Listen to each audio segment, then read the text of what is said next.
I never imagined a single phone call could split my life cleanly into two pieces, before that moment and everything after. It was an ordinary Thursday afternoon, the kind where the world feels half asleep and waiting for something interesting to happen. I was in my study, sorting out travel receipts and work emails, when my phone buzzed with my sister's name. I picked up instantly. My sister, Amelia Hart, wasn't just any sister. She was the calmest, most grounded person I knew, an airline pilot who handled storms at 30,000 feet the same way she handled life. Steady, measured, absolutely unshakable. But her voice was not steady that day. "I need to ask something strange," she said. There was a tremor under her words that made my skin tighten. "Okay," I said slowly. "What's going on?" She inhaled sharply. "Your wife, is she home?" I frowned. "Yeah, she's in the living room." "Why?" Then her voice dropped, almost to a whisper, as if she was afraid someone might hear her through the phone. "Impossible," she said. "I'm looking at her right now. She's boarding my flight to Paris with another man." For a second, the world didn't make sense. Her words slid across my mind like water on glass, unable to stick. I opened my mouth, but nothing came out. Amelia, what do you mean? That's not possible. Emma is literally... Right then, I heard the front door open behind me. The sound ripped through the air like a gunshot. My heart lurched. I turned, phone still pressed to my ear, and the world tilted on its axis. Because footsteps were coming in. Slow, casual, familiar. Amelia was still speaking in my ear. She's walking down the jet bridge. She's wearing a beige coat and carrying a red handbag But I wasn't listening anymore. Because my wife, Emma Caldwell, walked into the hallway of our home at that exact moment. And she was wearing a beige coat. And she was carrying her red handbag. My blood ran ice cold. "Amelia," I whispered into the phone, "describe her again." But Emma's eyes had already flicked to the phone in my hand. Her expression tightened almost imperceptibly, something sharp flashing through her gaze before she smoothed it over into confusion. "Who is that?" she asked. My throat felt tight. "My sister." Emma raised her brows. "Everything okay?" I didn't answer. Couldn't. My brain was caught in some impossible split. My wife was in front of me, but Amelia, who never made mistakes, was claiming she was in another airport, boarding a flight to Paris with someone else. I lifted the phone again, but Amelia was silent now, listening, waiting, sensing that something was wrong in my voice. "Daniel," she finally said, my name cutting through me. "What's happening? Is she there?" My mouth was dry. My heart was pounding. I felt like I was standing on the edge of something dark and enormous. Emma stepped closer. Too close. "Daniel, give me the phone." I stepped back. "No," I said quietly. "Not yet." Something flickered in her eyes. Annoyance? Fear? Calculation? I didn't know. I lowered the phone, speaking into it softly. "Amelia, you're absolutely sure it's her?" "Danny," she said, using the childhood nickname she only used when things were serious, deadly serious. "I'm looking at her. The same hair, same height, same walk, same face. I even thought, why is Emma traveling without telling you? That's why I called you." My stomach dropped into some dark pit inside me. Emma stared at me, her voice sharp now. "Are you going to tell me what this is about, or not?" I ended the call, and the silence that filled the house was heavy, suffocating. I studied her face, memorizing every line, every detail. She looked like my wife. She spoke like her. She moved like her. But something in me, some deep, animal instinct was suddenly screaming. "What were you doing?" I finally asked. "Where did you go?" She blinked. "What do you mean?" "I stepped out to get groceries." "Why are you acting like this?" Ich glänzte hinbei. It wasn't full. No groceries. Not even a receipt peeking out. And she hadn't left with the red handbag earlier. She'd taken a blue tote. The details clicked together like puzzle pieces snapping violently into place. "Emma," I said carefully, "are you sure that's what you were doing?" Her jaw twitched. "Daniel, you're being ridiculous." But I wasn't. I felt in my bones. I walked past her into the living room. The moment I turned my back, I felt it, the shift in the air, the way her posture straightened, the quiet panic that leaked out of her even though she tried to hide it. Something was very, very wrong. And that was the moment I realized I needed to tell the story properly, because my name is Daniel Hart, and what happened next shattered every truth I believed about marriage, loyalty, and identity itself. The first crack in the lie came faster than I expected. After Emma disappeared into the kitchen, probably to compose herself, I sat on the couch, replaying every second of that phone call. My sister wasn't delusional. She couldn't have mistaken someone else for Emma, not someone boarding her flight, not from just a few feet away. There was only one explanation. Either Amelia had seen someone who was an uncanny look-alike, or the woman standing in my kitchen wasn't the person I'd married. The thought made my skin crawl. Emma came back with 2 glasses of water and set one in front of me. "You look pale," she said softly. Too softly. "Maybe lie down." I didn't touch the glass. "Emma," I said, "what flights go to Paris today?" She froze, just for a second, but it was enough. Then she forced a laugh. "Why would I know? Ask your sister. She's the pilot." But her fingers tightened around her glass. I reached for her handbag. She stepped forward instantly. "Daniel, don't." But I ignored her. Inside the red handbag was a passport. Her passport. But when I opened it, there was something tucked inside that chilled me to my core. A boarding pass. A boarding pass for a flight to Paris. Departing 2 hours earlier. Seat 14A. My hand trembled slightly as I lifted it. Her face drained of color. "Explain," I said quietly. She swallowed. It's not what you think." "Then what is it?" She didn't answer. Instead, she bolted. She ran straight toward the back door, yanking it open as she sprinted into the yard. "Emma!" I shouted, chasing her. But she was fast. She wasn't scared. She wasn't confused. She was trying to escape, and that terrified me more than anything else. I caught her at the side gate, grabbing her arm. She twisted sharply, trying to break free with a strength I didn't know she had. "Let go of me," she hissed. "No," I shouted. "Not until you tell me what's going on." She stopped struggling, chest rising and falling as she glared at me with eyes that suddenly didn't look familiar at all. Cold, hard, calculating. "I'm trying to protect you," she said flatly. A chill crept up my spine. "Protect me from what?" "From things you don't understand." "Then help me understand." But she shook her head. "You weren't supposed to know," she whispered. "Not like this." "Know what?" She opened her mouth, closed it, looked toward the street as if expecting someone. Then she whispered, "They're already watching. They know you know." My skin erupted in goosebumps. "Who?" I asked, but she didn't answer, because at that moment, a black sedan turned the corner and slowed in front of our driveway. Her eyes widened. "No," she breathed. "They're early." I turned to the car, instinctively stepping between her and it. "Who are they?" I demanded. She shook her head. "Daniel, listen. You need to let me go. If I stay with you, you'll be dragged into something you can't get out of." "Dragged into what?" She stared at me like she was memorizing my face for the last time. Then she whispered, "Into the reason there are 2 of me." My stomach turned. The reason there are 2 of me. I didn't even get to react, because the car doors opened, and 2 men in dark suits stepped out. And Emma, my wife, or the person wearing her face, yanked her arm free, looked at me with genuine regret, and said, "I'm so sorry, Daniel." Then she ran again, this time toward them, not away, as if they weren't a threat, as if they were her ride, or her escort, or her handlers.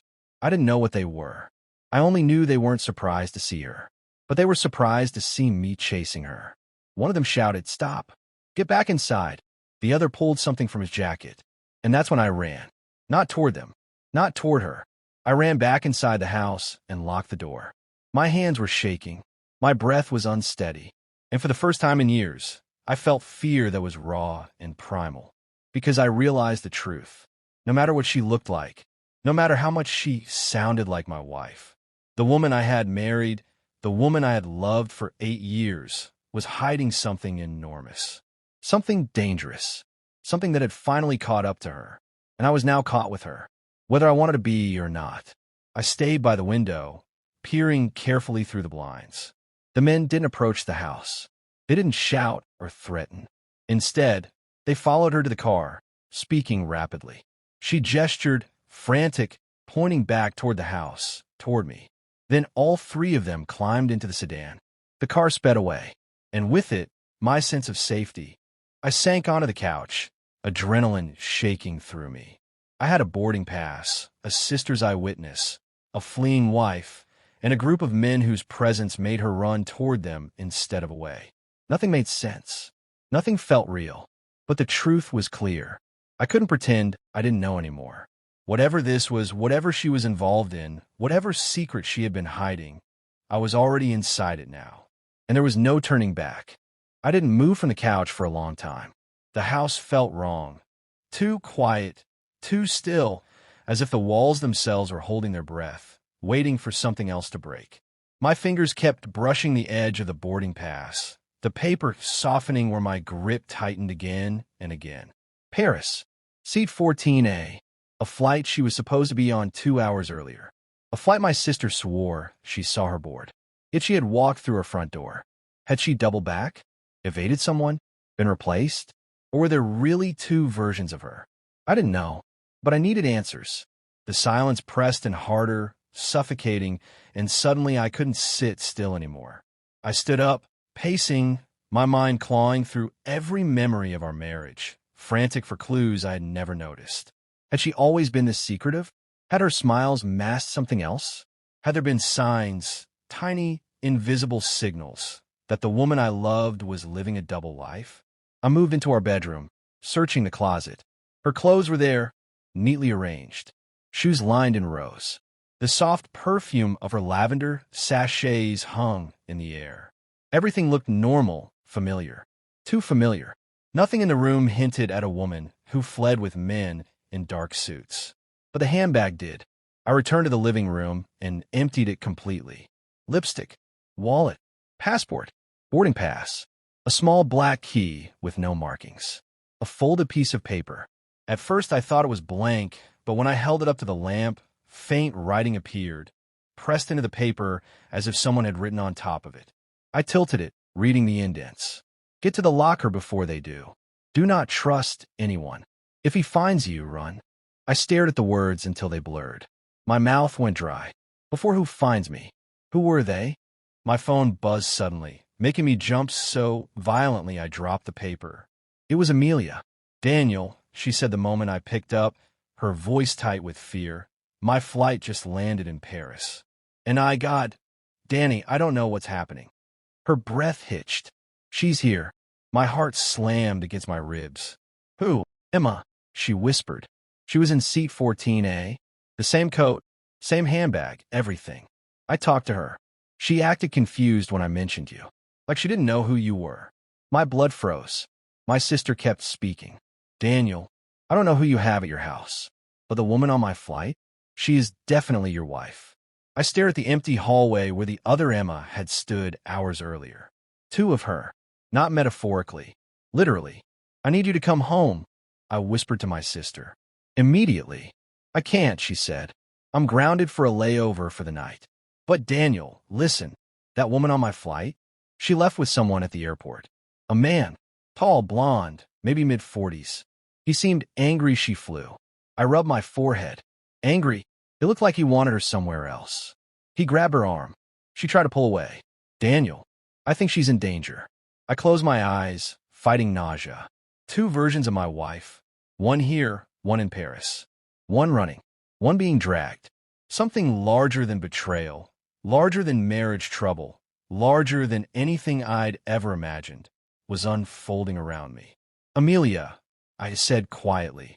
I think someone was here for her too. My sister swore softly. Danny, you need to leave the house. I looked at the window, at the street outside, at the shadows that seemed deeper now than before. I can't yet, I said. I need to find something first. What? I didn't answer, because the paper in my hand had one more line, so faint I almost missed it. Locker 317. Station westbound. A location. A clue. Left by the woman who looked like my wife, but wasn't my wife. Or was she? I didn't know. But whoever she was, she had slipped away from men who weren't just strangers. They behaved like agents, government or private, I couldn't tell. The way they carried themselves, the urgency, the focused aggression, it wasn't random. "I'll call you back," I told Amelia. "Daniel, wait." I hung up, then grabbed my jacket. The night air bit through my clothes as soon as I stepped out. The streets were quiet, the occasional car rolling past in a soft hum. But I felt exposed, watched, as if something had shifted in the world and the shadows were paying attention. Station westbound was 12 minutes away if I hurried. I kept my head down as I approached the old train station, its brick walls stained by time, its flickering lights casting uneven shapes across the ground. Inside, a vending machine hummed loudly. A homeless man slept against the far wall. A couple argued near the platform entrance. Normal. Everything looked normal, until I reached the locker hall. Rows of metal lockers lined the corridor. Some dented, some rusting, some with new locks. Number 317 was toward the back, almost hidden behind a flickering light fixture. I approached slowly, my breath shallow. My fingers hovered over the lock. The black key from Emma's handbag slid in effortlessly. My pulse raced as I turned it. The lock clicked. I opened the door. Inside was a metal briefcase. I reached for it and froze at the sound of slow clap behind me. "Well done," a man's voice said. I turned. A tall blond man stood at the end of the hallway, hands in his pockets, expression calm. His presence flooded the narrow space with quiet menace. I recognized him from Amelia's description. The man from the Paris arrival gate. The one who grabbed Emma. "She told me you'd come here," he said in a tone that chilled my spine. "You're predictable, Daniel." He said my name too casually, too knowingly. "Who are you?" I demanded. He smiled without warmth. "My name is Adrian Cole, and I'm the man trying to fix everything your wife broke." "My wife didn't." He cut me off with a raised finger. "Which one?" His words hit like a punch. He stepped closer, and I instinctively backed away until the cold locker pressed into my spine. Adrian's voice dropped.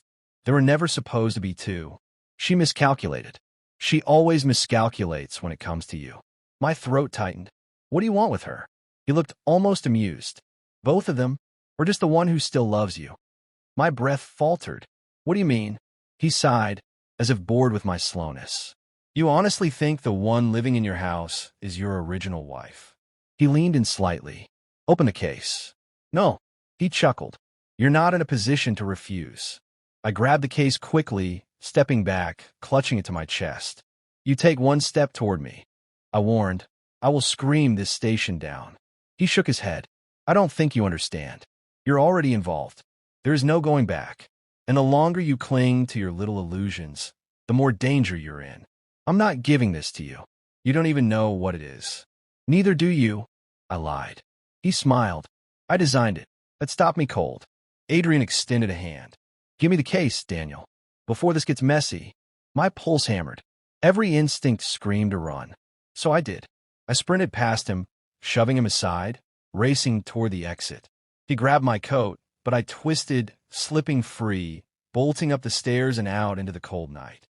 I didn't stop running until I reached the street. A taxi idled nearby, and I lunged toward it, yanking the door open as the driver startled. "Drive!" I gasped. "Now!" He stared at me, confused. "Where to?" "Anywhere but here." The car peeled away just as Adrian burst through the station doors. Eyes locked on me, face twisting into something far darker than annoyance. I clutched the briefcase tightly, breath shaking. Whatever was inside it, he wanted desperately, which meant I needed it even more. When I finally reached home, the first thing I did was shut every curtain, lock every door, and shove a chair under the front handle. My hand shook as I placed the briefcase on the kitchen table. I needed to open it, but my phone buzzed again. A message. Unknown number. "Don't open the case. Wait for me. Trust no one but me." A second message came immediately after. "I'm coming to you. I stared at the letter. Emma. But which one?" I tossed the phone aside and forced myself to focus. I had one advantage.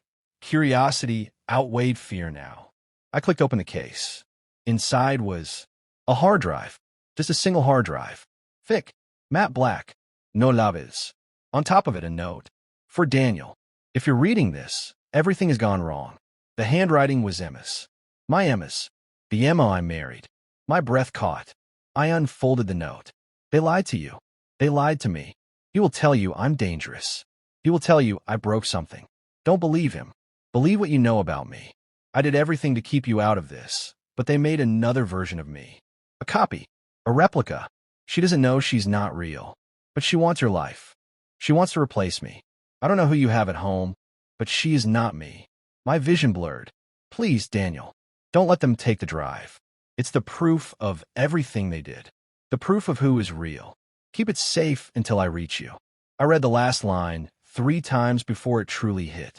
I love you. I will always love you, no matter what version they send to take my place. I dropped into a chair, stunned, heart spiraling. 2 Immerse. 1 real. 1 created. 1 running. 1 hunting. A secret organization. A project that replicated people. And I was the tether connecting them. The doorbell rang. I froze. A soft knock followed. Daniel. A voice called softly. Her voice. Emma's voice. But which one? My pulse thundered. Daniel, open the door. Please. It's me. I stood, moving slowly toward the door, heart pounding so hard it hurt. Daniel, she said again, voice trembling. They're coming. You need to open this door right now. I gripped the handle, paused, because on the other side of the house, behind the back door, I heard another knock. And a second voice. Identical. Daniel, the second voice whispered, urgent, terrified. Don't open for her. Please. Let me in. 2 Immerse. Both outside my house. 1 front. 1 back. 1 begging me to open the door. 1 begging me not to. I stood between them, the hard drive still warm in my hand. And I realized, whichever door I opened, I was choosing a side that could destroy my life. Or save it. I swallowed hard, took a step, and made my choice. If you want the next chapter, the truth of which Emma is real, the reveal of the organization behind the replicas, and the full continuation of Daniel's fight for survival, tell me, continue the next chapter.